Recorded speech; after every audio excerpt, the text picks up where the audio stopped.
Hi guys, அனைவருக்கும் வணக்கம். இப்போ நம்ம என்ன பார்க்க போகிறோம் தெரியுமா? ராணிப்பேட்டை மாவட்டம் ஆயிலம் அருகில் அடர்ந்த மலைப்பகுதி நடுவில் அமைந்துள்ள ஸ்ரீ குளிர்ச்சி லிங்கேஸ்வரர் கோயிலை பற்றி தாங்க பார்க்க போகிறோம். இக்கோவிலுக்கு வர வேலூரில் இருந்து 31 கிலோமீட்டரும் சென்னையிலிருந்து 128 கிலோமீட்டரும் பயணம் செய்தால் இவர் காணலாம்னு சொல்கிறாங்க.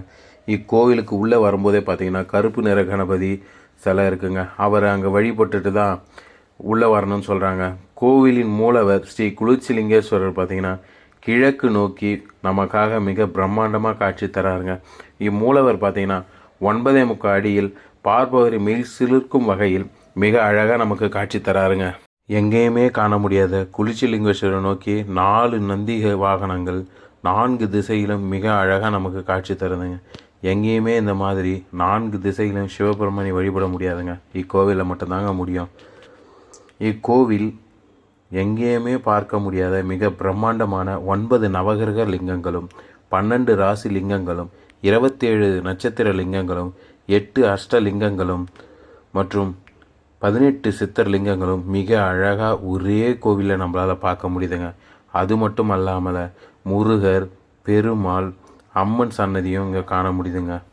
இக்கோவிலில் மற்றொரு சிறப்பு என்னன்னு பார்த்தீங்கன்னா, இக்கோவிலின் மூலவருக்கும் மற்றும் 27 நட்சத்திர லிங்கங்களுக்கும் 8 அஷ்டலிங்கங்களுக்கும் 12 ராசி லிங்கங்களுக்கும் 18 சித்தர் லிங்கங்களுக்கும் அவரவர் கையாலேயே அபிஷேகம் மற்றும் தீபாராதனை காட்ட முடியுங்க. வேறு எந்த கோயிலுமே நீங்கள் இந்த மாதிரி செய்ய முடியாதுங்க. ஆனால் இந்த கோயிலை நீங்கள் செய்யலாங்க. இக்கோவில் அருகே அழகான மண்டபம், அதாவது கல்யாண மண்டபம் இருக்குங்க. அதனால் இங்கே நிறைய பேருக்கு கல்யாணம் நடக்குதுங்க. கல்யாணம் நடந்து இங்குள்ள குளிர்ச்சி லிங்கேஸ்வரர் அருளை பெற்று போகிறாங்க, வாழ்க்கையை தொடங்குறாங்க. அதே மாதிரி இக்கோவிலுக்கு நீங்கள் வாழ்க்கையில் ஒரு முறையாவது வந்துட்டு போங்க. இந்த 12 ராசி லிங்கங்கள் இருக்குல்ல, அதாவது உங்கள் ராசிக்கான ஏற்ற லிங்கங்களை நீங்கள் பார்த்துட்டு அந்த லிங்கங்களுக்கு தனியாக நீங்கள் பூஜையும் பண்ணலாங்க. அதே மாதிரி 27 நட்சத்திர லிங்கங்கள் இருக்குல்ல, அந்த 27 நட்சத்திர லிங்கத்தில் உங்களோட நட்சத்திர லிங்கத்துக்கும் நீங்கள் தனியாக சிறப்பான பூஜையும் செய்யலாங்க. அது மூலவர் என்ன அழகாக பிரம்மாண்டமாக நமக்கு காட்சி தர இருப்பாருங்க. 27 நட்சத்திர லிங்கங்கள், 18 சித்தர் லிங்கங்கள் அப்படின்னு பார்த்தீங்கன்னா அஷ்டலிங்கங்கள் எல்லாமே இங்கே மிக பிரம்மாண்டமாக நமக்கு இருக்குங்க.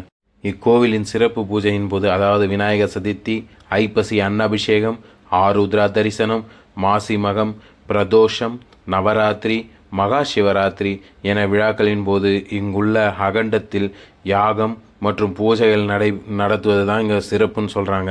அதே மாதிரி கோவிலில் அன்னதானமும் வழங்குறாங்க. நாங்கள் போகும்போது அன்னதானத்தையும் சாப்பிட்டு தாங்க வந்தோம். இக்கோவிலுக்கு குளிர்ச்சி லிங்கேஸ்வரர் என்று எதற்கு பேர் வந்ததுன்னு தெரியுங்களா? இங்குள்ள இடத்துல பார்த்திங்கன்னா எப்போவுமே குளிர்ச்சி நிறைந்ததாக இருக்குமாங்க. அதாவது மிகவும் குளிர்ந்த ஒரு சூழ்நிலை இருக்குமாங்க. அதனால் இந்த சிவபெருமானுக்கு குளிர்ச்சி லிங்கேஸ்வரர் அப்படின்னு பெயர் பெற்றதுங்க. அதே மாதிரி பார்த்திங்கன்னா சுற்றி மலைக்கு நடுவில், அடர்ந்த காட்டுக்கு நடுவில் மிக பிரம்மாண்டமான தோரணையோட மிக அழகாக நமக்கு காட்சி தராருங்க. அதாவது 4 திசையிலும் இருந்து எத்திசையில் இருந்து மூலவரை பார்த்தாலுமே அழகாக தெரிவாருங்க. அதுதாங்க இக்கோவிலோட ஒரு தனி சிறப்பு. இங்கே வரும் பக்தர்கள் சொல்கிறது என்னன்னு பார்த்தீங்கன்னா, எங்களோட கஷ்டங்கள், துயரங்கள் எல்லாத்தையுமே இங்குள்ள குளிர்ச்சி லிங்கேஸ்வரர் தீர்க்கறாரு அப்படின்னு இங்கே வரும் பக்தர்கள் சொல்கிறாங்க. அதே மாதிரி பார்த்திங்கன்னா அவங்கவுங்க வாழ்க்கையில் எல்லாமே நல்லபடியாக நடந்திருக்காங்க. அதே மாதிரி பார்த்திங்கன்னா 4 பக்கமும் கொடிமரம் இருக்கிற ஒரே கோவில் இதுதாங்க. அதாவது கருங்கல்லால் செய்யப்பட்ட கொடிமரங்க. நீங்கள் பாருங்கள், 4 திசையிலுமே நந்தியோட கொடிமரமும் மிக பிரம்மாண்டமாக நமக்கு காட்சி தருதுங்க.